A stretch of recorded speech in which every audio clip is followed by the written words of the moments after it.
I always say to people that I do more than some and less than a lot of others, and everybody does what they can. And I say that everybody on this call did everything they could in the moment. And it's amazing. I don't know how many times I personally felt like I could do the pandemic or I could do this election. Please, God, do not ask me to do both of these things because it is an awful lot to do. And I'm sure a lot of people felt that way and they stepped up. So I appreciate you. And so this is my quickie introduction so we can get on to all the great information we've got. First, happy Veterans Day. Do we have any veterans on the call? Do we have? Yes. Okay, well, congratulations and thank you for all you did, Frank. I mean, I figured we had to have at least a couple in our group at this point, and some, you know, this is a piece that we, oh yeah, and Rob, yeah. Thank you, Rob. I'm a veteran of the conflict at Grayling. I heard that. I've heard that story. I have too. But you know, as progressives, we own this part of our country too. We don't just, that is not just the Republicans' piece. When we had our Protect the Results rally, we passed out flags and we said, this is our symbol. Let's make this stand for the things we think it should stand for. And we got a really good response to that. We won't tell Holly what the flags looked like. They were the ones we sent back from our 4th of July parade because they were all plastic, but we didn't buy them. The Fighting Nine did. So, but we got, that was one of our big deals, was that we need to take back this symbolism. This shouldn't be symbolizing some of the things that it's grown to symbolize. So that being said, my big intro is to thank everybody here and who didn't make it to the meeting, but were certainly involved, for everything they did. It's not up on our webpage right now, but we logged over 45,000 somethings. We probably did way more than that because I'm pretty convinced not everybody was logging everything they did. You know, I mean, we did tens of thousands of postcards. Oh my God, letters, so many. You know, so many phone calls. I mean, we beat out every other Indivisible group in the state in terms of phone calls for our adopted candidates. Right. We were at over 200% of our pledged amount, and only a couple of others even made their pledged amount, which were amounts lower than our original pledged amount as well. So, I mean, we did an amazing, amazing thing. That being said, I know we all feel like, you know, we pushed this huge boulder and we only got part way up the hill. And it is that, you know, when we look at the Michigan state house races that we were so optimistic about. But look what happened in Oakland County. This is amazing. We haven't had this kind of government in Oakland County in my recollection. And so if anybody has ever studied physics, you know that a body in motion will tend to stay in motion, and that's what we can't do. We have to take some time, refresh, catch our breath, but we can't stop our forward motion. We have to keep it going, or that rock is going to roll right back down that hill. You know, just because we had some significant wins. You know, it takes a lot more energy to get that body moving again once you stop than if you continue your motion. And that's what we have to do. And I found this amazing quote from my current superhero, Stacey Abrams. Stacey Adams, yeah, her too. Stacey Abrams. I learned a long time ago that winning doesn't always mean you get the prize. Sometimes you get progress, and that's what counts. And that's what we got. So I think everybody should feel good about that. Yeah. Everybody did something. Everybody showed up to work the polls or talk to voters at the polls. So the kids I was with all weekend said I had to stop saying I worked the polls because they thought I was a stripper or something. So they said I had to change my language. It was wonderful. I spent the weekend with all these children. My daughter is the oldest and she's mid-30s. They're all younger than her, and they were more anxious about the election results and celebrating them even more than I was. It was a fantastic experience, a great place to immerse yourself. But you know, it just, everybody did so much. So I say thank you, thank you, thank you, thank you. And Thanks to our leadership. well, I don't know. You guys are a pretty self-motivated group. All we do is make sure the information gets out there. I do think we were moms for a while, you know, kind of getting people going, but we're going to have no trouble keeping that rock moving up that hill. That's my optimism coming through. I'm going to be there. That's what I am. Can't change now. I'm too old. So we had a little short video John wanted to show as a jumping off point, and then Sherry has a message from the steering committee for us. I think this will be very sentimental. I'm emotional. I am having trouble talking. And I think it's, you know, I remember when we started talking about this 4 years ago, and the fears that we had and the concerns that we had about just how much damage someone like Donald Trump could do, whether our institutions were up for it, whether people were up for it, whether cynicism would take hold, whether we'd be able to mount enough of a response, a concerted response over years. You know, this felt like a stress test for democracy. Every single day it was a new threat, a new assault on our institutions, a new bit of misinformation, a new sign that Republicans would capitulate. And through it all, people showed up at protests, they showed up to vote, they showed up in massive numbers here, they organized and they volunteered. And you know, the threat against our institutions, the threat of the damage that could do, the threat that Donald Trump could do to our culture, they were all very, very real. And the fact that we can say here now that we were able to defeat this incumbent, that we did it with the most votes ever cast in history, is such an incredible achievement. It's an incredible achievement. Yeah. And I think it took a few days for that to sink in part because of how the votes were counted, in part because Republicans went to such great lengths to make counting those votes so hard. But I hope everybody allows it to sink in today, that this was an extraordinary achievement. We managed, in the face of encroaching authoritarianism, approaching fascism, to beat it back with the power of democracy. There's a lot of work to do. There's a lot of the problems that Donald Trump took advantage of that remain. There's 2 elections in Georgia we'll have to fight, but I hope everybody takes the time to feel incredibly grateful and proud and thankful for the fact that we were able to do this together, because it was harder than we thought, and we won. Super. My thoughts exactly. So Sherry has a brief message from the steering committee. Oh, I'd like to read our official election message from the steering committee. Dear members of Indivisible Huron Valley, almost 4 years ago, we came together to resist the policies of Donald Trump.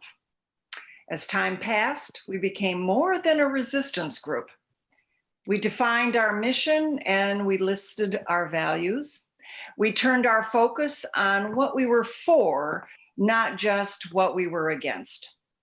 We shared those values with the Huron Valley community when we paraded down Main Street, Milford, and announced that we would stand indivisible in the face of those who oppose democracy and human rights. We educated ourselves, organized, and became the political home for many who felt their voices were not being heard. In fact, our growth as a grassroots organization was evident in the fact that Trump's name seldom came up at our meetings and in our work as activists. As we did the work of standing up for immigrant families, protecting people's health care and workers' rights, marching for an end to gun violence, and standing up for science, we did it with our collective values leading the way. We fought to make democracy better by passing 2 ballot proposals in 2018 and putting Gretchen Whitmer, Dana Nessel, and Jocelyn Benson into office. All successes whose significance we didn't begin to really understand until now. It's good for us to take time to celebrate the election of Joe Biden and Kamala Harris. Our hard work and organizing over the past 4 years contributed to that. Feel proud about the work we've done together, knowing that the winner of this election was democracy.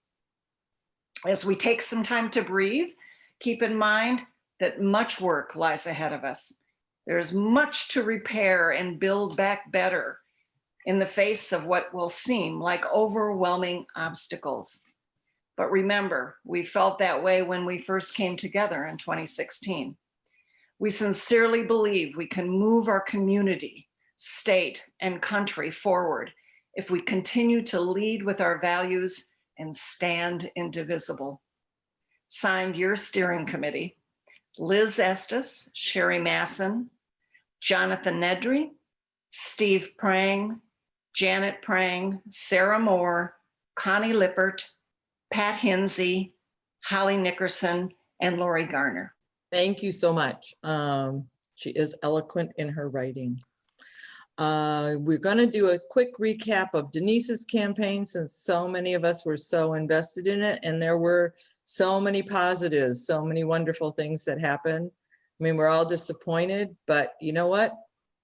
We got them on the run. That's all I can say. So I'm going to turn it over to Sarah and Denise. So many people to thank. So many people did so much, as you, Liz, had alluded to help me with the campaign. I would have not put my proverbial hat in the ring had I not thought I would have all of your support. And you gave me your support and then some. And, you know, it's not the result that we wanted, but, you know, we live in a pretty tough area. And, you know, my team and myself, we butted up against some pretty tough cookies and some ugly behavior. And I feel like as the summer went on, the behavior got uglier. And I really feel now that this is all over that we, and I believe we still are, but we were a beacon of hope for a lot of people out there in our community who shared our values, whether they're moderate values, whether they're progressive values, but they were democratic values. We can't lose sight of that fact. And we pushed pretty hard, and you know, we gained 9,000 votes over the 2016 campaign, whoever was running there. And Laura Dodd pushed that in 2018. It was an entirely different election. Again, now that I have time to reflect, it was a different election. It wasn't, you know, this presidential election was like no other election with everybody voting. 2018 was a midterm, and, you know, that turned out to be a bigger blue tsunami than what we had in 2020. But we gained almost 5,000 votes above and beyond the 4,000 that Laura got 2 years ago. So we held on to those 4,000, and we gained 5,000 with our campaign. Wasn't quite enough because, again, a lot of Trumpers came out at the last, you know, and voted Maddock in. He didn't have to do a lot. He's still as arrogant as ever. And like y'all say, our work isn't done.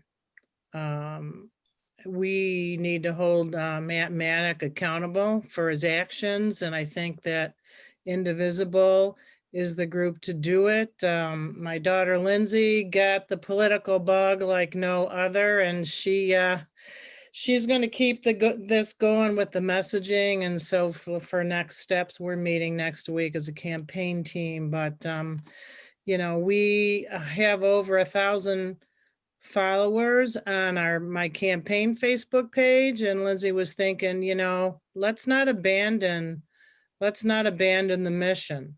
Let's carry it forward. And so, you know, while I am not Indivisible, you know, Indivisible has, you know, you have what you guys do, but at least I think I can be a help with the people that are my followers, both now on Facebook and on Twitter, to be kind of continue that beacon of hope and that beacon of democracy. Denise Forrest took the absentee ballot votes. We won that by 200. So we accomplished getting our people out to the polls. We worked really hard on AV ballots, so it worked. And my throat is scratchy, so that might be a good place to stop. But again, my undying thanks for all of you, and especially my beloved team. We met twice a week pretty much, and we went undercover with COVID, and we soldiered forward.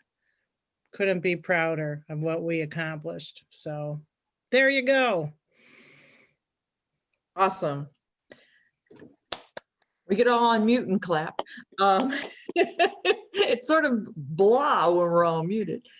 And I think Denise is exactly right. We had an interesting conversation, Sherry and I, with one of the leaders from the Fighting Nine, and it's a very different community in the Fighting Nine. You know, that's Royal Oak, Ferndale, Andy Levin's congressional district. And she said, well, I'm not sure where there's even a need for us after this election. And both Sherry and I were like, whoa, whoa, whoa, whoa. In this community, there is a huge need for us. I think, please, please, please, you know, we have to, you know, we used to get twice this many people at a meeting, but we also used to meet in person. We're an anchor and a place for people to come with similar values. People, we still run into people all the time who are like, oh my gosh, where do I get one of those signs? Oh my gosh, I didn't know there was anybody like me in my community. And if we don't stay and we don't continue the hard work, we really, it's not good for our community. It will not be a place that we want to live. So you're right, we have to hold him accountable. He is not just a special interest legislator, although he thinks he is. And, you know, we're his constituents as well. And we need to keep him, and as the same thing with Ryan Berman for the folks that live in Commerce Township, you know, that was another huge disappointment. And he needs to be held accountable as well. So there we go, more meetings to go to, oh, you know, more doors to knock on. So that's sad. Where are we going to go from here? And so Connie, who was always so amazing with our Legislative Action Committee, is going to continue that now post-election. Thank you, thank you, thank you. And she's going to talk a little bit about where she sees that going. Yeah, well, actually, I was thinking today that a year ago today, around the same time, we were like saying to Denise, you know, come on, Denise, run, run. And she finally said to us, I'll do it if you guys stick with me, you know? And so we did it. So it was like a whole year. We started meeting in February. You know, as her kitchen cabinet, just the Legislative Action Committee. And pretty much it was a full-time job for us, which I don't think any of us are sorry about it. I mean, we're all kind of reflective right now, but it was an honor to actually work for such a good candidate. And I know it wasn't as successful. It wasn't that but we knew what was good. We knew that when going in, you know, we knew we were up against a very tough area, and the likelihood was more than likely that we wouldn't, but, you know, I think we still soldiered on. So what is the Legislative Action Committee going to do next? Which is like a huge question.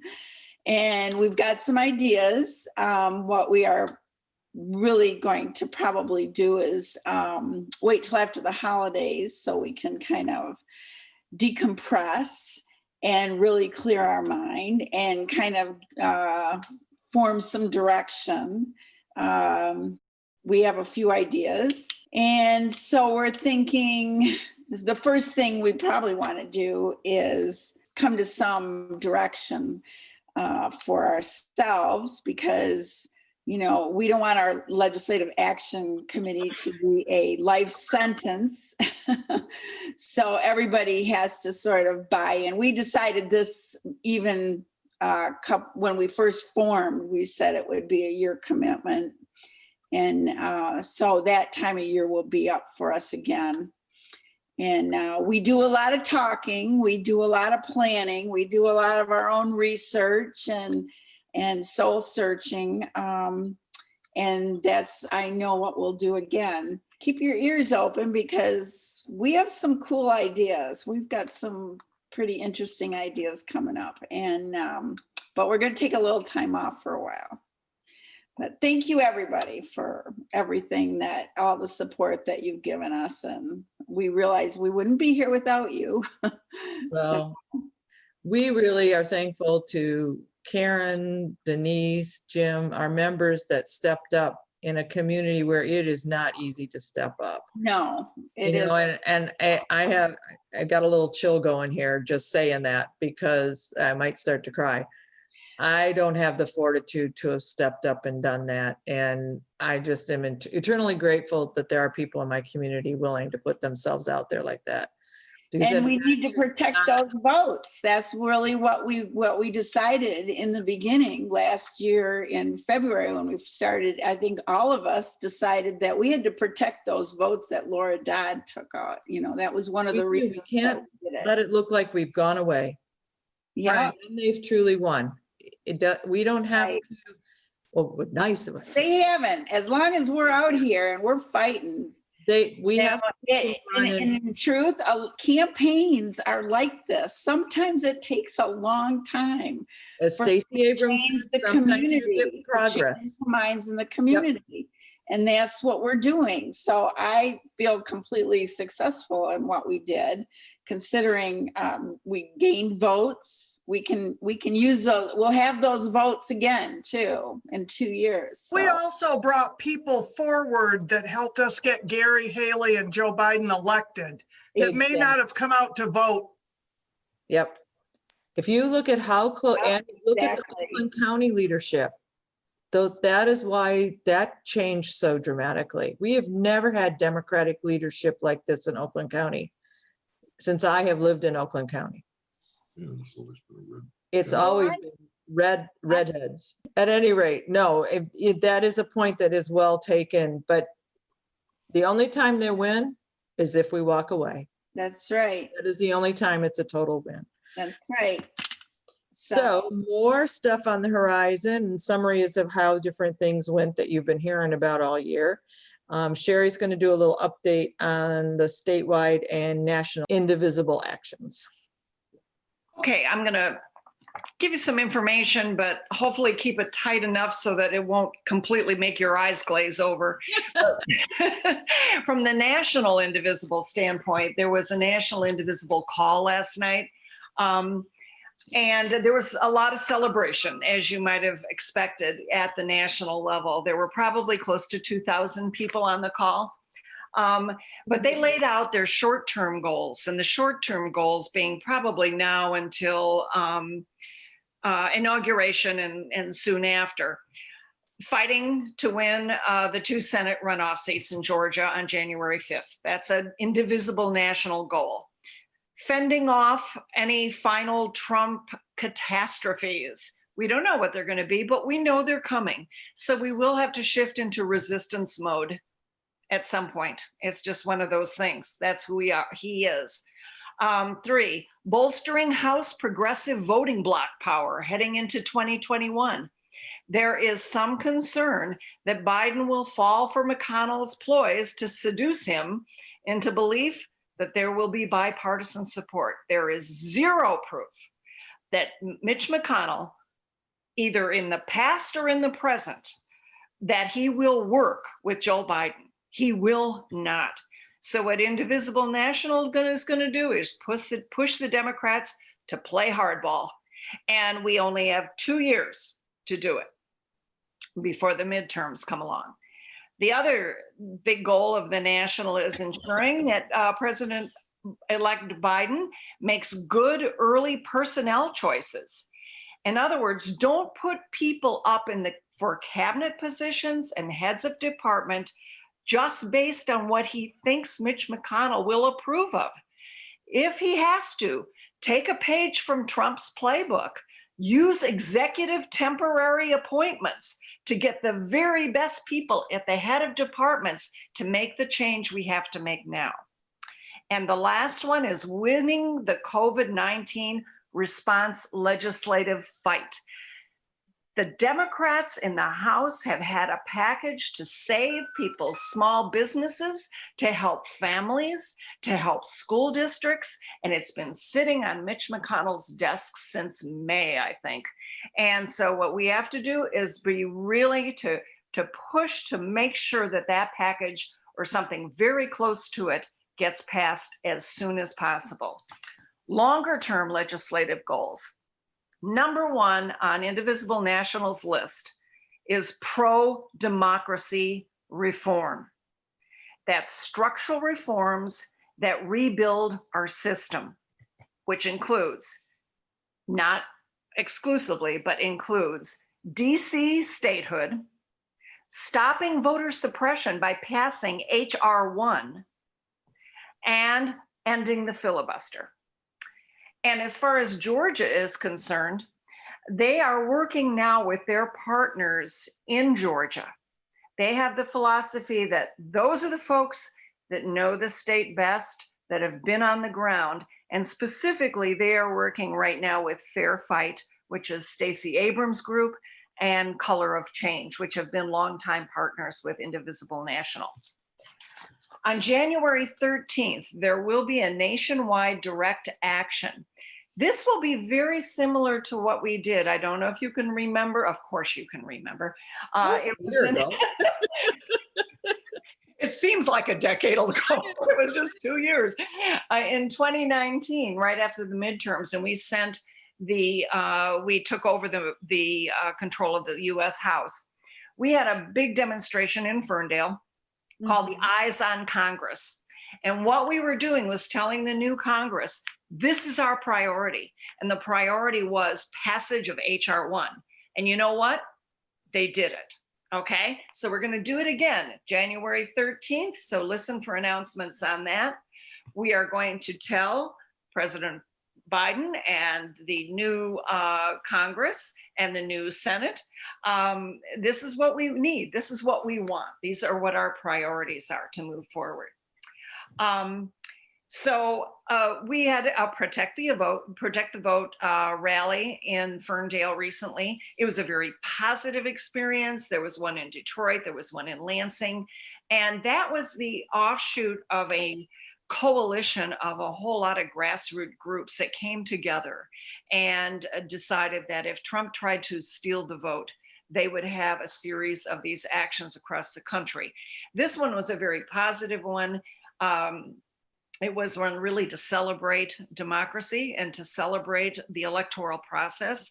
Right now, they're putting a hold on all the other ones they had planned. And the reason they're putting a hold on it is because right now, we are winning the public narrative on this whole election thing. Over 80%, according to their polls, of American public considers that Biden has won this election and that it should be over.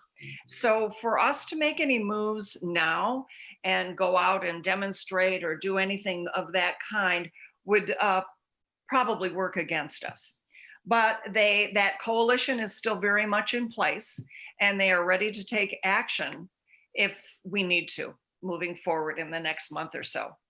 That is the national. Quickly, SWIM, Statewide Indivisible Michigan. Our focus and our goal was to flip the state house. We know how that ended. It's always a good news, bad news story in politics. We flipped the two houses, Christine Morris in Kalamazoo area, by about 4,000, almost 5,000 vote margin. Kelly Breen won her election in the Novi area with close to 2,000 votes, one of our blue ribbon candidates. However, we lost two incumbents. Cheryl Kennedy in Genesee County, she lost by 490 votes. Ouch. And Brian Elder in the Thumb area lost by about 6,000 votes. So there was no change in the Michigan State House. That presents us with a lot of challenges, in particular for Governor Whitmer. So we're going to have to be very, very vigilant in that area. One of my favorite people in office, Lori Pahusky, won as an incumbent by 258 votes. So if you don't think every vote counts in these state house districts, whoa, there's an example. So the work done at the state house level, and I'm not telling Denise anything new here, was done under very difficult conditions.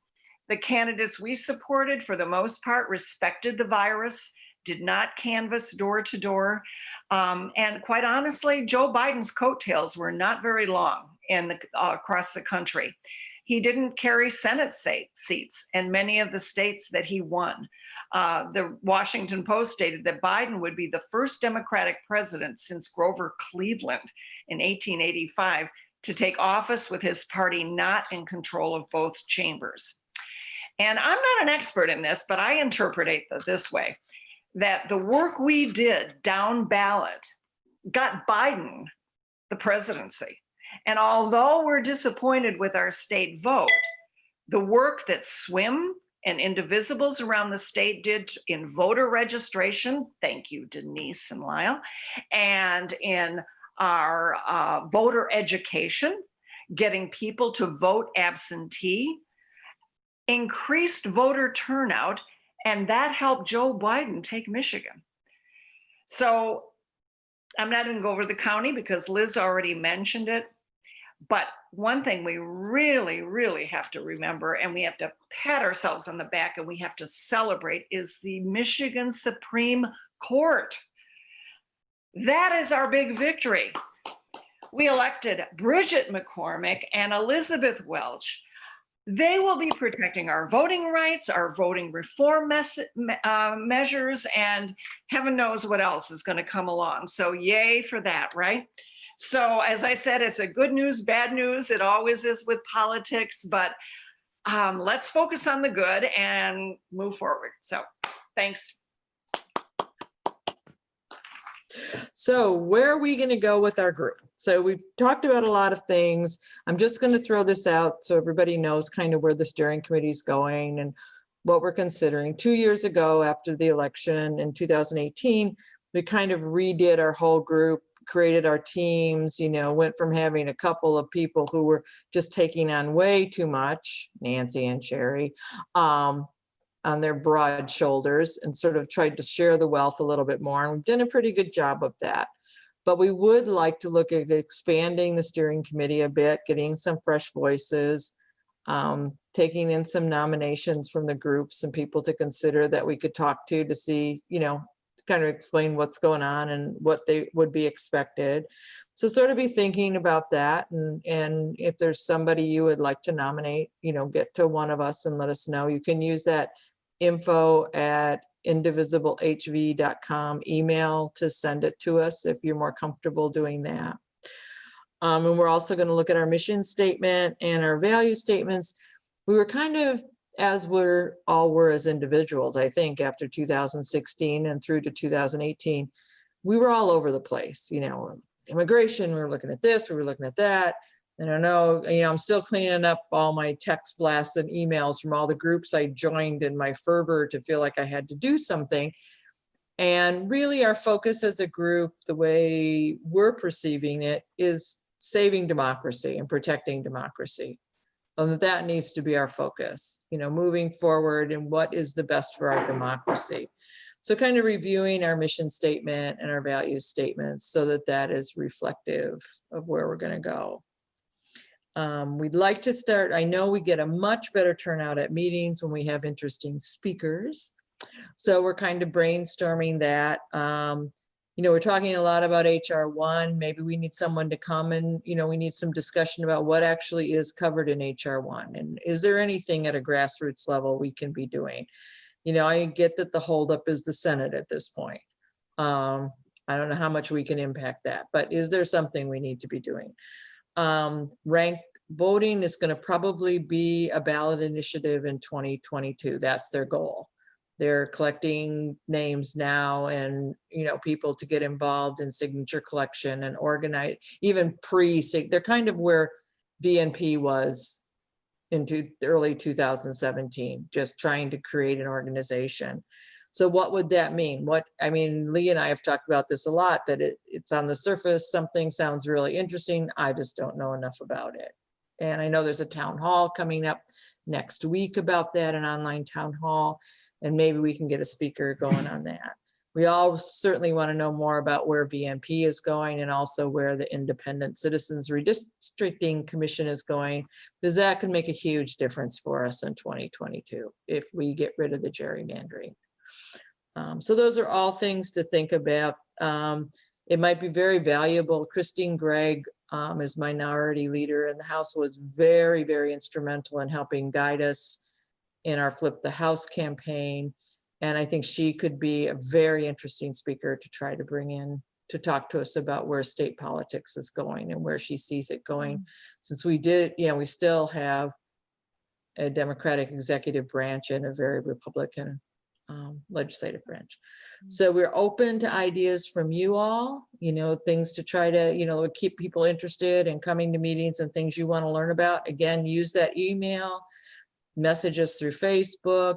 Most of you have contact with us personally. However it works for you, we want to hear from you. And then also just keeping up, this is my segue, Holly, with our partner groups in the community. In particular, a group we're really proud of because was kind of entirely a group of our members that got busy and got it going, the EcoHV group, and they have a meeting coming up that sounds really interesting, and Holly wanted to share that information. Okay, so on the 16th, next Monday, we have a meeting. Most of you probably got the email. We're not posting on Facebook at this time, like open meetings, but you could, I'll put my email in the chat box if you need the link, if you want to come. It's going to be fun. We're actually doing environmentally friendly gifts, like homemade stuff. And so it'll be kind of fun. We have lots of recipes. Well, we wrote them out like recipes, so we'll kind of go through and give tips on made them. And then, but same as with you guys, we want to talk about 2021 and our action. We've been educating everybody in the last year, and now we kind of really want to be more action oriented. How can we do that, and what members want to do, and maybe there's projects people want to lead, like through us, we'll get organized like Indivisible did last January. And then so that's Monday at 7. Then I want to plug the our Changing Climate Art Show. There'll be another one in April. And you can go to HuronValleyCouncilArts.org, and all the information's on there because submissions start in January, and it'll be here in a second. So do you want to say anything about that, Denise? I know you're involved again, but I just wanted to plug that it was coming up so people are watching. Keep popping stuff in the chat. HuronValleyArts.org. Actually, we have a meeting tomorrow on that. Last year, we successfully transitioned to an online art exhibit with some lessons. Some of the artists gave artist talks and some lessons on what they do. And this year, we're planning on hopefully having an in-person plus still an online feature. But we had an international artist, some really cool art. I'm going to try and my goal is going to try and I'm going to try and enter something now that I have a little time on my hands, but check it out, support this art endeavor. It's pretty awesome. And if you guys are artistic, throw something together and put it in the show. And there's music this time. There is music. Mm-hmm. And you know what I might take, since Mr. James Robillard dropped off a bunch of banners? I'm like, could I do something with these banners? And make a nice collage out of. I can't throw anything away. I was like, don't throw away. How apropos. There's a tree on it even. There you go. Well, Jim Williams painted on a lot of them, other slogans. They're good if we need slogans for any march or anything. And you can happy birthday. So anyway, but Liz says that we just wanted to plug those that we are taking a break in December, but then we'll be hitting that in January. I kind of jumped over what John's going to do because it just seemed to segue into this. Then we'll finish with the positives. What can you do now after you take that long winter's nap? So we obviously want to impact this election in Georgia, right? Woo, woo. I mean, would be nice. So we have a whole bunch of ways you can do that. We are already a partner group with Stacey Abrams' group. We joined that, so we're getting updates on whatever they're doing virtually. I didn't volunteer that we would road trip to Georgia. I thought that might be a bit much, especially with the COVID. But I'm gonna let John take over and go over what he's collected here. This document right here, I just sent the link in the chat. So if you want to grab that link, it'll give you everything on this page. And at the top here, there's 2 different postcards that are ready to go. You can sign up for Femmes for Dems, and that's the top left one.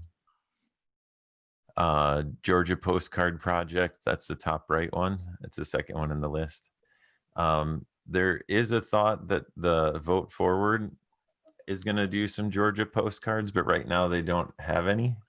They were going to, if you sign up there, they were going to give you info whenever they do start that process. Fair Fight, which is Stacey Abrams' project. There's a donation to the Senate candidates, and if you donate here, it will donate to both of them. If you would like to, these are the 2 candidates here, Reverend Raphael Warnock and John Ossoff. If you want to donate to Warnock, you can click on this link here. If you want to do a phone bank for him, that's the next link down. His website's here if you want to like sign up for other actions that he might have planned. And then John Ossoff, same thing. If you want to donate to him, use this link.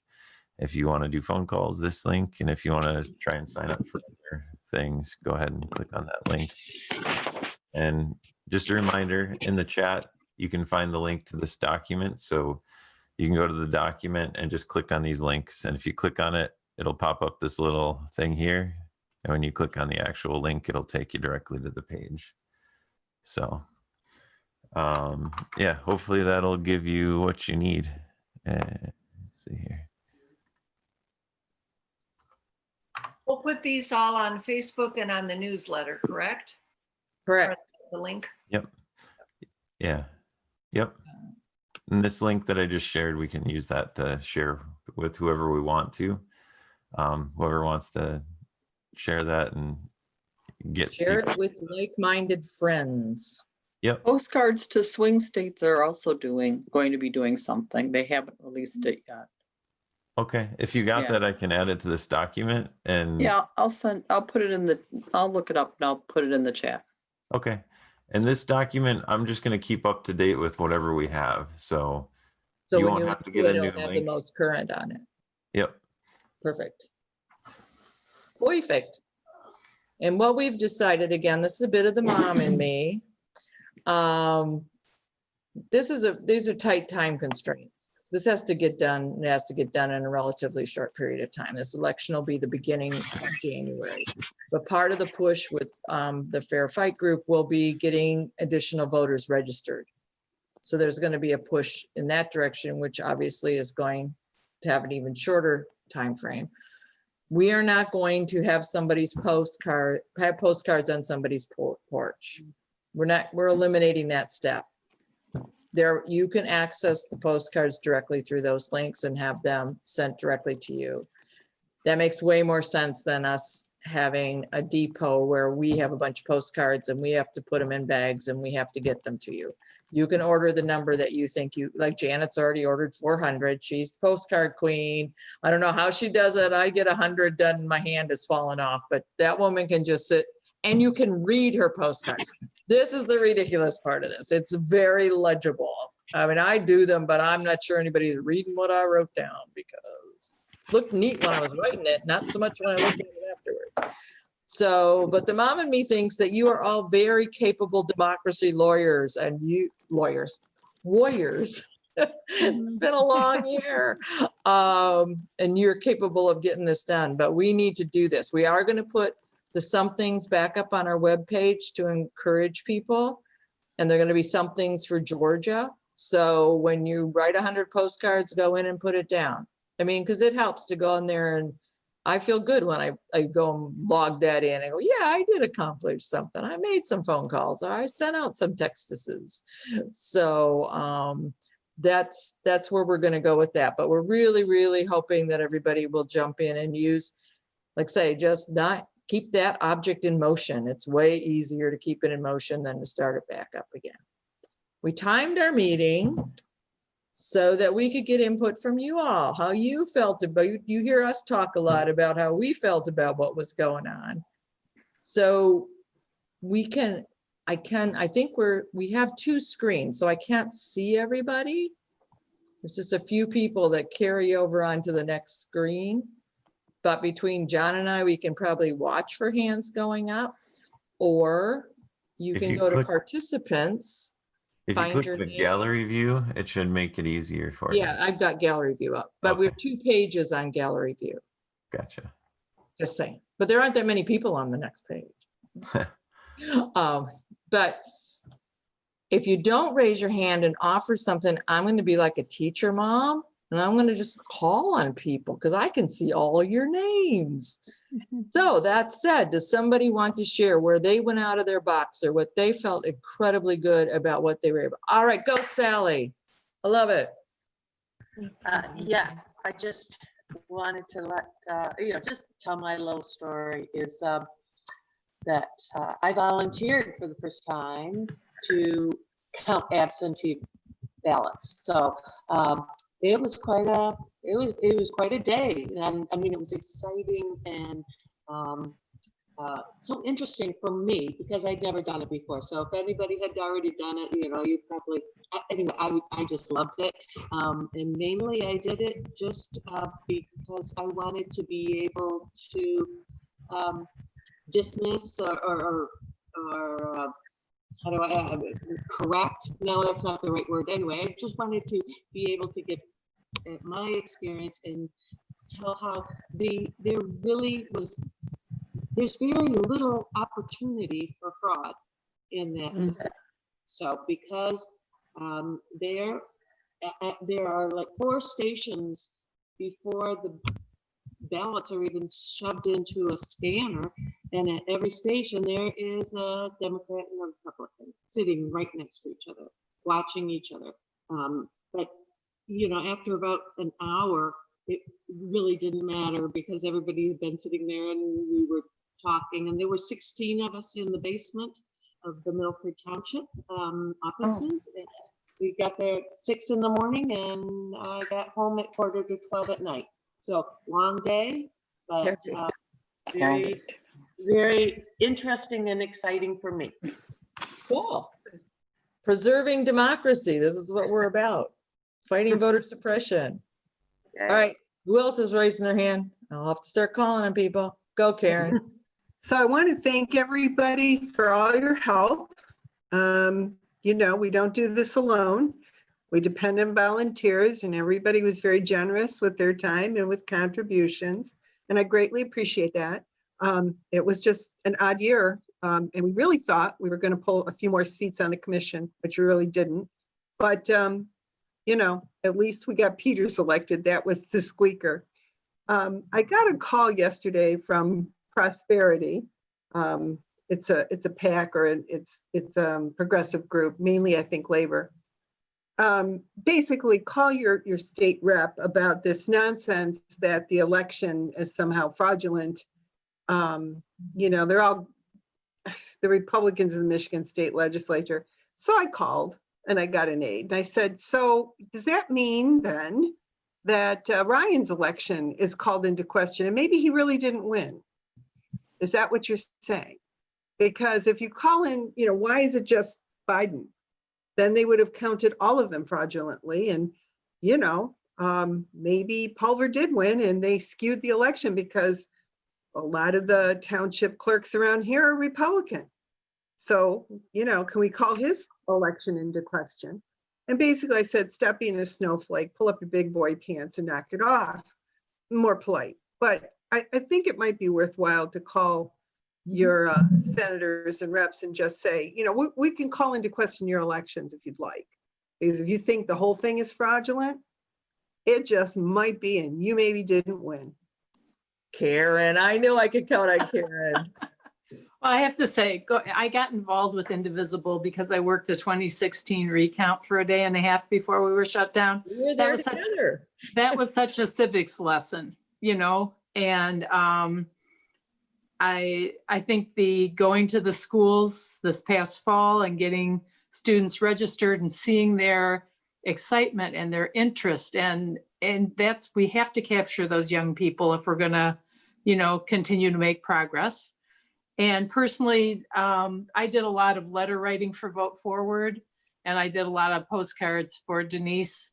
And that also felt very rewarding. It was something that, it was a small piece, but it was something that made me feel like I was contributing. I wrote to people in Michigan, Arizona, North Carolina, and that just felt good. Thank you. And I will tell you, Karen is the most organized person I ever worked with.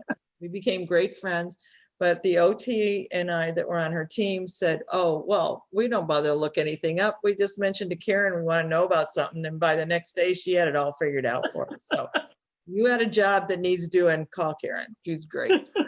Laura Dodd, let's hear what she has to say. Well, hi. So first of all, congratulations, Laura Dodd, by the way.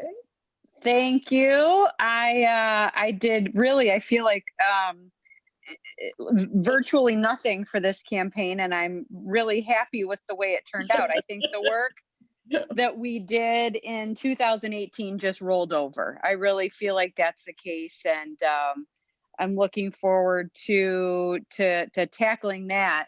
But during this campaign, I really did a lot of fundraising, and I knocked on some doors in some places I've never knocked on doors before.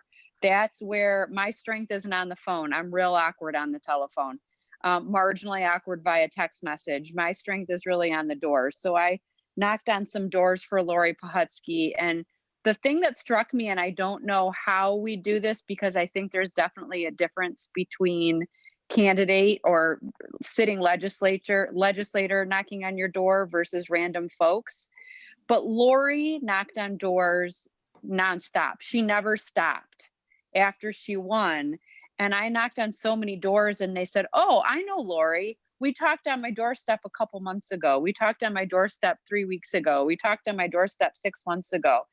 And I think that's so important. And I don't know how we can take that lesson, but I think for her and her 200 votes, every doorstep she sat on was a vote for her, and it made such a big difference. The other thing that's swirling in my mind right now is the work that I need to do as a white person to get my white people to look at things a little bit differently. I feel like we have a job. You know, we've been allies for a long time, and we're supportive of all sorts of things that are happening, and the voter turnout in Detroit, the voter turnout in Pontiac, the voter turnout in all those places. But we also have some sort of role or responsibility to figure out how we talk to other white people. And I would love to figure out how we do that. What do we do, and how we think about that going forward. So that's a thing number one for me about going forward. And number two, our schools are in a rough time right now, and advocacy and support and community engagement with that, I think is really important, partially because I'm gonna need your help. Denise is gonna need your help. The whole school board and the school system needs help, but it's real rough in the schools right now, and our community is not being kind, and it's hurting the kids. So that's a real biggie for me when I think about the next few years. Yeah, and that's something we don't all think about. So that's a good reminder that we need to do that. Nancy Check, I see a hand up. You knew I had to say something. I was hoping. You know, I just think about the last 4 years. Last 4 years of my life couldn't be more different than the previous 59 years. I just never did anything political. Okay, I was on the school board in the dark ages, but I really haven't done anything really politically. And each year there's always a new challenge. And yeah, Sherry's probably the biggest, my biggest ally and my biggest thorn in my side. Because Sherry's gonna laugh, because Sherry, Rob, and I, the weirdest thing I did during this political year is go down to the city of Detroit and become a Democratic challenger for the Democratic Party with Rob and Sherry. Most of the Republicans at the time we were there behaved rather well. But there were moments where the behavior was really bad. And clearly they had, I felt that they didn't really have a lot of respect or understanding of the process. And I agree. I think it was Karen, was it Karen or no, Sally that said that she learned a lot about the process of counting ballots. And I wish everybody would have to do that. I don't think if you sat there and either observed what people were doing, well, actually not observed, but actually had to learn it and do it, that you would come away with an understanding that people can't cheat. There might be human error that is committed along the way, but it is not cheating. It is because maybe a step was not followed correctly. But there's so many checks and balances that somewhere along the way that gets caught. The mistakes get caught. I'm not talking, there isn't any fraud. And I wish more people would, and I see so much on Facebook about people writing about the fraud. And I want to just type back every time I see this. Have you worked it? Do you know what you're talking about? But anyways, the weirdest thing I did was become a Democratic challenger. I suggest everybody try it once. It's, I know Liz did it before. It's really interesting. Doing it in the city of Detroit was very exciting. A long day though. We not as long as what Sally had to do, 18 hours. We did 10 hours. And but anyways, good experience, very interesting. But that was my weird thing that I did this election year.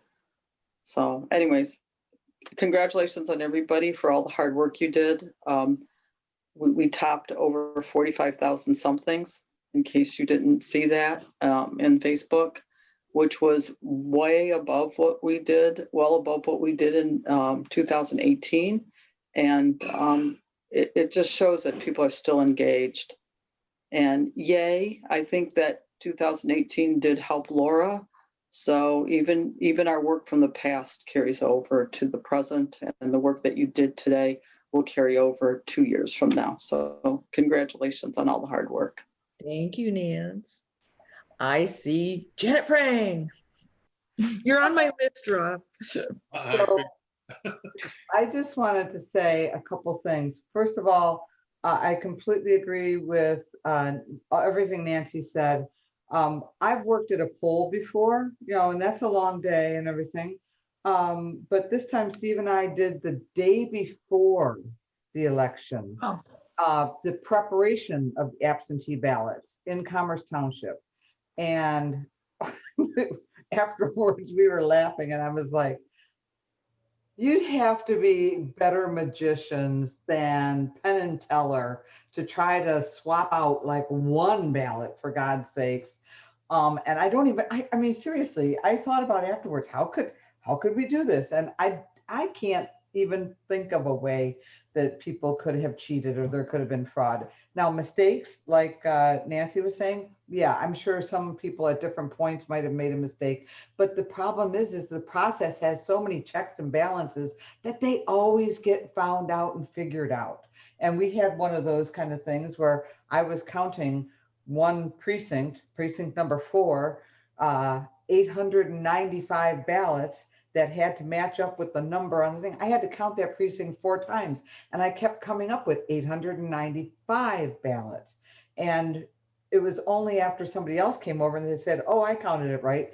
But then I happened to switch jobs and was at the table where we had to process them, cut them open and match up the things. And again, and you had to get them in groups of 10 and then groups of 50. And guess what? That extra ballot showed up again.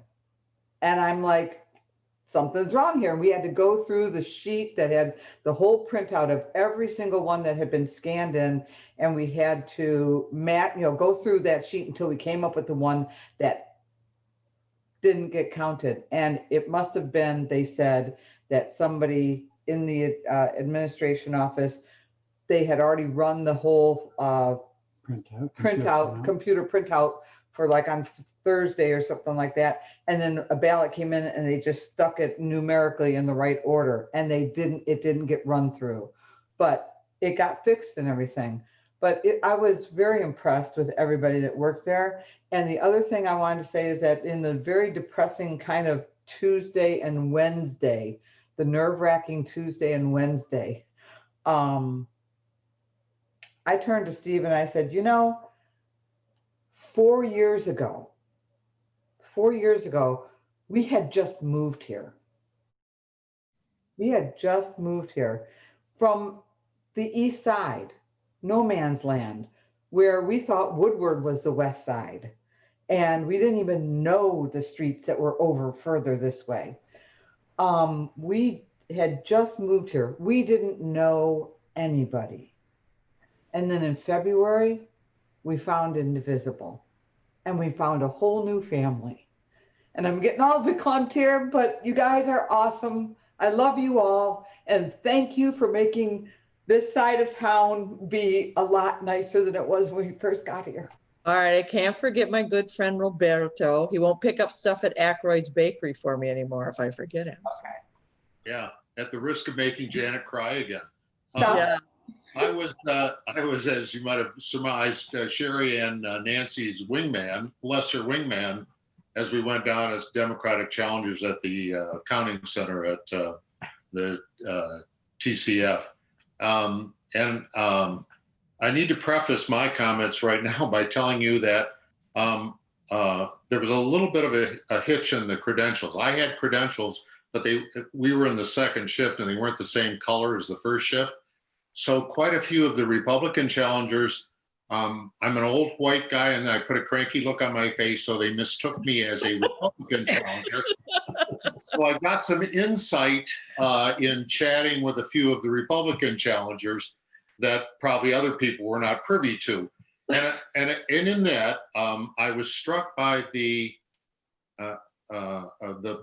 responsibility that we had was to, I felt like we were standing up for the issues that we put on the signs in front of our house, carrying the signs in the parade. I felt like we were kind of living our advocacy for those values. And because what I found in that, and as I took a step back and watched what transpired over the 11 plus hours we were there, that was very, very reflective of the systemic racism we have in this country.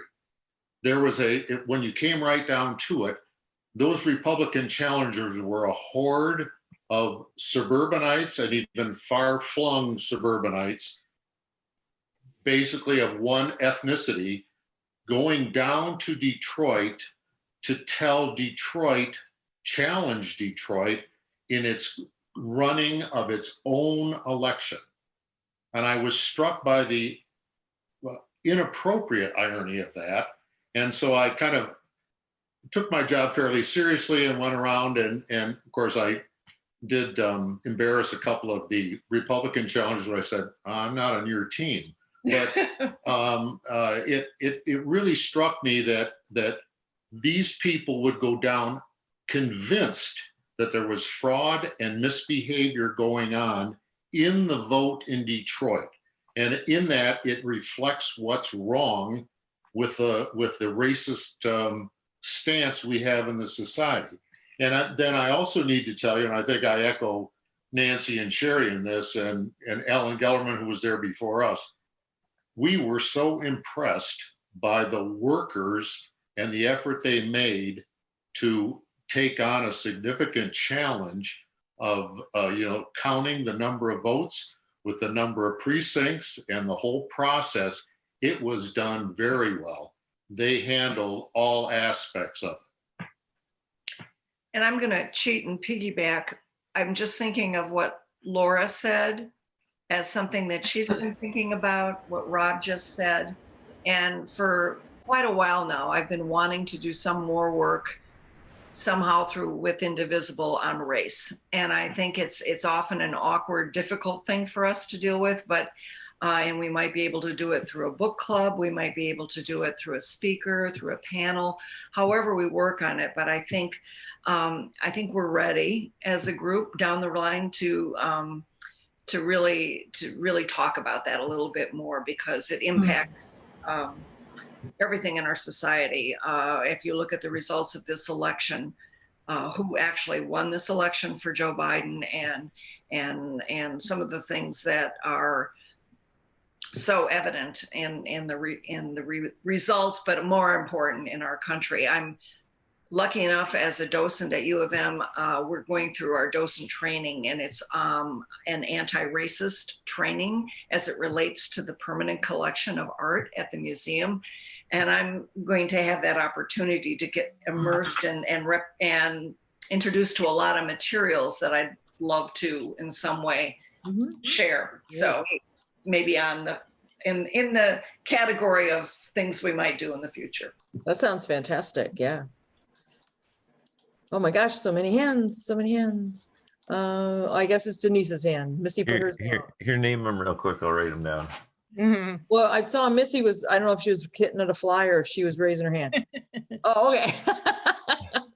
I just have jazz hands. Or nervous hands. Piggybacking on this racist behavior, I always knew that this community had a fair amount of it. From when my half Jewish kids were in high school, they told me long ago, we pass as white, Jewish Americans can pass as white. So, racial slurs are, can come out of people's mouths and they think, it's okay because nobody's Jewish, right? Everyone is a Christian person. So, and I realized running this election, there were some very overt, disgusting racial overtones that I experienced, that I saw in some of the ads that we put out, and me personally, I won't go into that, and having high school interns on my team who, three of the girls are white, and one is biracial, and they talked about it a little bit. They talked about it with my daughter Lindsay. At any rate, there's diversity, equity, and inclusion club now at Lakeland High School, and it's really expanded to a few kids to 50 even during COVID. So I think there's a lot to explore in this category in our white community. Isaac Perry has had the MLK for many, many years, and many people feel like, why do we have it out here? It's just a bunch of white people, which I think is a wrong attitude. But I think we're right for it. And I know as a school board member, the Oakland County School Board is starting up a DEI group. I think they have a long way to go, but at least it's a start. So, that might be a nice direction for Indivisible. And it is very sensitive, you're walking on eggshells and walking on broken glass, but this group likes a good challenge, so I think that would be it. That's a great idea. Is there anybody else? Al, did you have your hand up? I thought I saw it, but I wasn't sure. Yeah, I've been thinking about race for a lot too. I was thinking, looking at this election, the results and the rhetoric that went along with it is quite obvious. I mean, and we kind of know it out here. Well, you can look at our gallery view here. Not that in itself is an issue, but I think for a lot of our neighbors, it certainly is. And probably we need to educate ourselves too for all the things that we probably subconsciously do and don't think about often. So yes, I'm absolutely, anything you're doing for anti-racist, sign me up. Yeah, I think that we all can explore those microaggressions that we're not ever completely aware of. I did want to share something about my experience for Election Day, just because it was pretty awesome. And it spoke, I think the root of why it was such a good experience is that we elected Jocelyn Benson, who took a really good look at what was going on in Detroit and Karen mentioned working the recount, and she and I worked it together. And it was shut down largely because there were so many precincts in Detroit where the books were bad. And that was one of the main reasons they shut down the recount. So they stepped in and put out a call for poll workers to make sure all the polls, I know that, you know what I mean, those kids would be jumping all over me saying I was a poll worker. But because they wanted the polls really fully staffed, they wanted a big margin of time to train people. And so I worked a precinct in Detroit that it was a school, middle school gym that had like maybe 6 precincts in it. And it was an amazing experience. Every precinct was well staffed. If we had a question, we had 3 different phone numbers to call at the clerk's office. Somebody picked up immediately with an answer. If our on-site, there were 2 people on site that we would go to first. If they didn't have the answer, then we would go. It was amazing how well run it was. And there were 2 of us, a woman from Lake Orion and myself from the subs, and everybody else on the team pretty much works together in other elections. And they just adopted us, and they were so kind and so caring. And I learned some new things. Like at one point, one of the women said, "Oh, those 2 ladies sure they got broken necks together." And I'm like the idiot white girl. And I said, "They have broken necks?" You know, the PT in me was getting all concerned. She goes, attitude. So I learned some new stuff. So then they decided they were just going to educate the other woman and I. So that we got an education. It was great. But it was that level of acceptance. Like we were just a team. And it was a long day. So it was really nice we spent it with people that were enjoyable, because we were there at 5:30 and we left at 9:30. So it was a great experience. And unfortunately, a whole bunch of us applied, and for some reason, I got the silver ball. I got to go. But I would definitely, they called the other day to ask how it was, and I said I would do it again in a heartbeat. The team for 369 was amazing. So, and I don't think they get a lot of positive feedback. So I think anybody on this call who had a great experience in Detroit should shoot off an email to the clerk and say, how impressed we were with them, because I think they could use the positive bennies right now. Lyle had his hand out. Sorry, I didn't mean to talk so much. I am enjoying the comments from the school board members. I was on the board in the 1970s, 60s and 70s, and I had a job as human resources manager in the Ford legal staff at the time. And we were striving at that time to increase the number of African-American lawyers and women lawyers that we had at Ford. And I carried that same kind of program out to the school board here. And at one point, the MEA told us that we had the 3rd highest percentage of minorities in our teacher ranks, following Detroit and Southfield. And it's kind of hard to believe because we're way out here, but at the time we were recruiting out of state. It was a time when it was difficult to find teachers, and it really paid off, though. Our efforts paid off. So it can be done. Boy, that's changed. Yeah. Okay, I'd love to hear from everybody. Does anybody else? Tim, you're real involved. Do you have anything you want to share? I warned you I'd call on you. So. Yeah, you did. Actually, for me, I worked the poll. We're election inspectors. That's the term you want. Oh, thank you. The kids, they had so much fun teasing me that I had to just, I was a poll worker. I worked the polls. Just yeah, not a dancer, a worker, but we're election inspectors. We had 890 people roll through my precinct 9 in Commerce. Wow. 4 years ago, it was 1,800. So, the others are all absentee. So it was busy in the morning. We had a long line, but we got it cut down in about 45 minutes. It was pretty uneventful. Everybody wore masks, by the way. My whole family was like, you're gonna have to quarantine for a week and everything, which I pretty much did, but everybody wore masks there. 2 people didn't. One forgot it. The other one just didn't want to. It's like, whatever. but it was fine. We did have a Trumper show up with a MAGA hat, and she absolutely refused to take it off or turn it inside out or anything, and we wouldn't let her vote. And so the chairperson, she challenged the chairperson, show me in the law where it says this. And she pulls out this huge binder. Here, boom, read it. And she took her hat off and stuffed it. Well, actually, what she did was she had a hoodie. She just put her hood over it. So fine, you're good. But the positive thing was we had 3 young people come in who had registered at the township office and came out to vote. They registered that day. And in a case like that, I was running the electronic poll book. You've got to enter them yourself into the machine. I was never trained on that. Nobody was.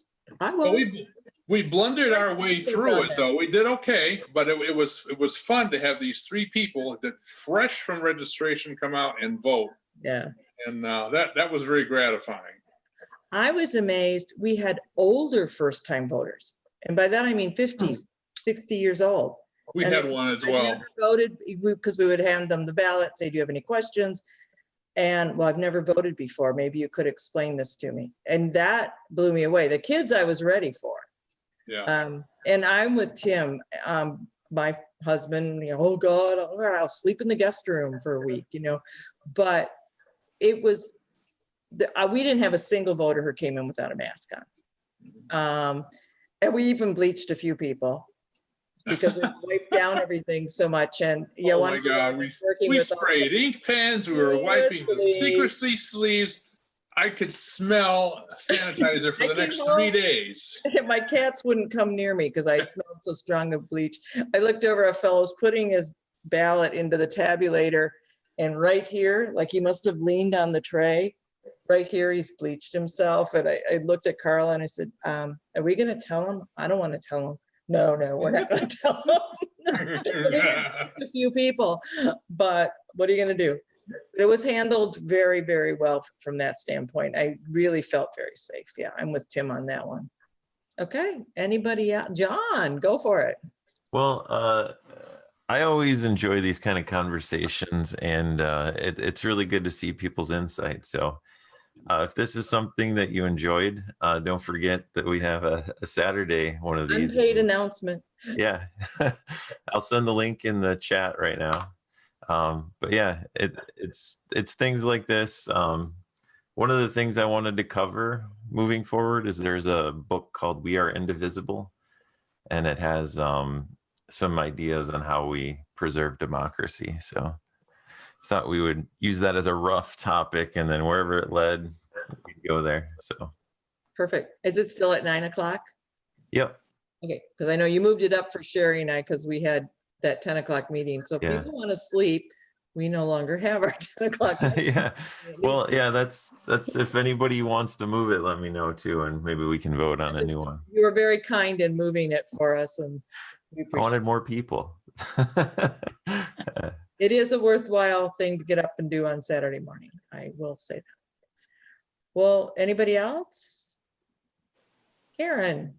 I thought there was some kind of fundraiser going on with Jonathan's hair now that Biden won.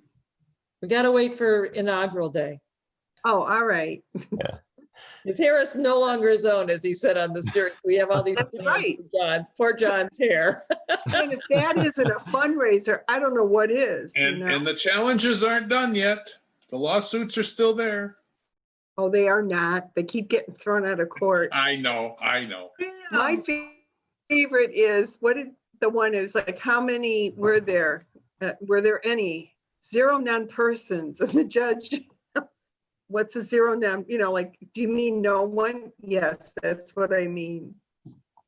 I'm amazed that these judges don't sanction these attorneys, because that's Being really very what they patient should with do. them. And the fun part is that most of these judges are Republicans. Yeah, that particular judge threatened the guy. He's like, all right, based on the fact that you're here under the bar, was there anybody there? And he's like, yes. He's like, okay, why are you here?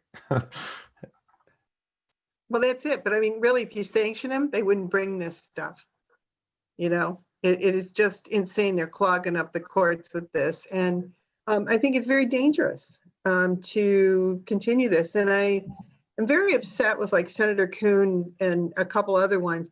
Their Republican colleagues are telling them, well, this is all wink, wink, nod, nod. Well, you know, and they won't out them. Really.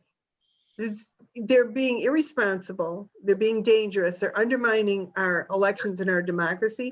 And you're going to go along with this? You're complicit with it. They're all campaigning in Georgia. That's what they're doing. Yep. This is to keep their base ginned up so that they don't lose. Because you can imagine all these people, that's 70 million people voted for Trump and they worship him, and him losing, you know, they're not going to go out and vote. And so this is a way to keep them going and keep them revved up. You know? I know this is red meat to their base, but I'm talking about our senators. Why are you being collegiate with these idiots? You ought to be reprimanding them and saying how unconscionable it is for them to be doing this instead of keeping their confidence. Yeah, I know they really don't feel this way. They've told me that privately. Oh, you mean Democratic senators? Yeah, Coons came on, I forgot what, you know, basically he's been told by several Republicans that, you know, we're really not serious. We know that Biden won, you know, but we're going to keep up this kabuki theater. And he would not out these senators. And I'm thinking, that's garbage. You know, you're allowing them to do this. You're normalizing this behavior, and you shouldn't be doing that. You know, and the other Democrats in the Senate, because forget the collegiate stuff. That went out like, you know, under Gingrich. They don't play by the rules. You know, the only ones that are being nice are the Democrats. You need to stop that, and you need to stop normalizing their behavior and call them out on this, because it's very irresponsible and it's very dangerous. You know, it's like an attempted coup. And we all know I lived in South America. Trust me, you don't want a coup. It's not nice. So, yeah, don't do that and call them out on it. And they should be beating them up about this constantly, about how irresponsible they are, and they know better. Thank you. That said, keep sending those letters, making those phone calls, doing it. Yeah. Okay, guys. But write your Democratic people too. Don't let them tolerate this, you know, aberrant behavior.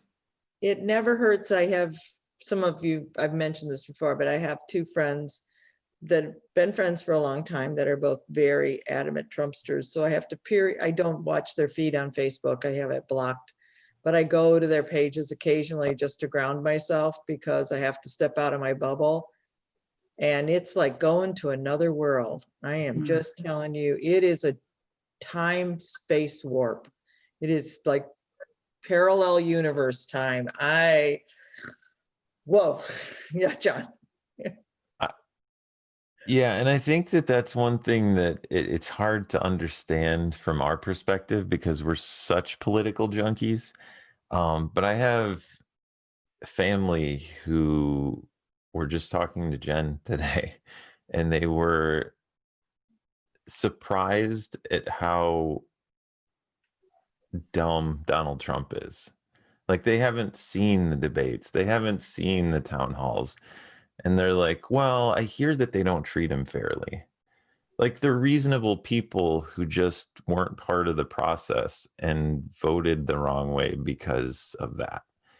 And I think that's a challenge that it's going to be an easier one to overcome than a lot of them that we have, because I think Donald Trump is such a sprayer of foul toxicity that it just turns people off from even engaging in it.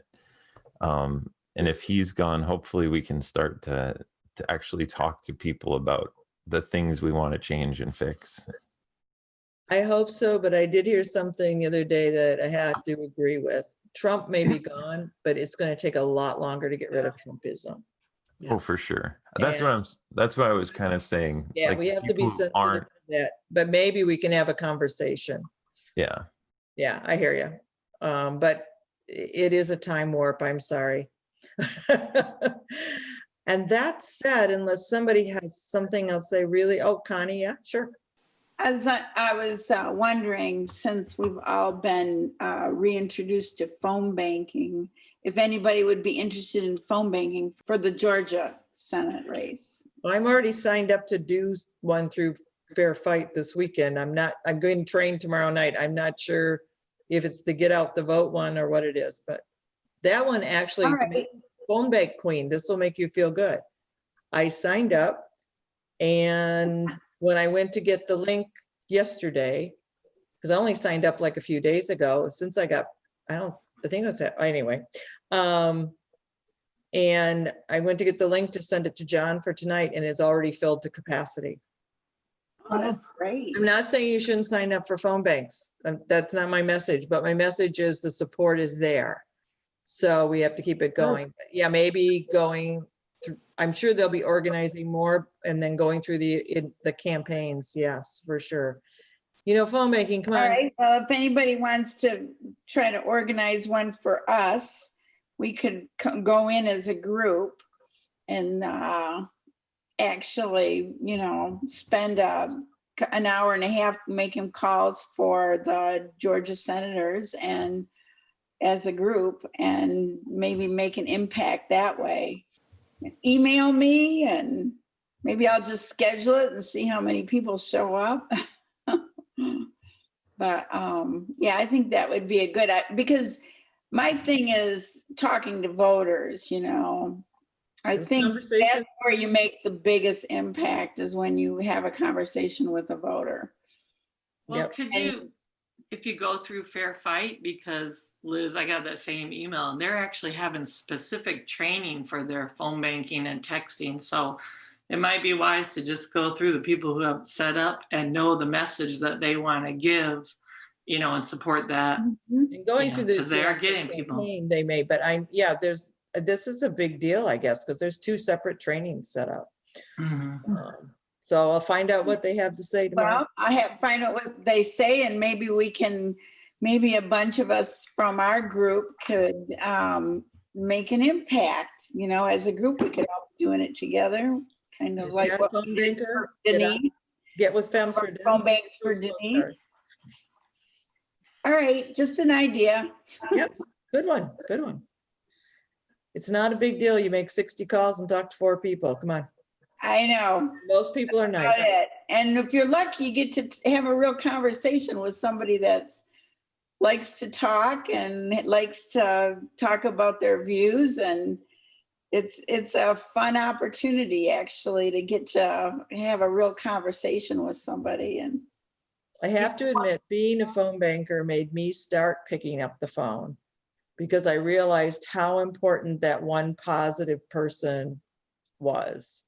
Yeah, I don't mean to put a damper on that, but I'm thinking that also, to me, if I was phone banking in Georgia and someone did pick up and wanted to have a conversation, I know nothing about either of these 2 candidates, and I don't even know anything about Georgia and what they're doing and what they're going through. I'm feeling like there might be other, and I know they have scripts, but I think it's a 2-hour training, so I have a feeling they're going to tell us. Right. That's why I like the idea of going through Fair Fight and those things, or there's really real specific training for it, because I think it's going to be tough for us to just do that on our own.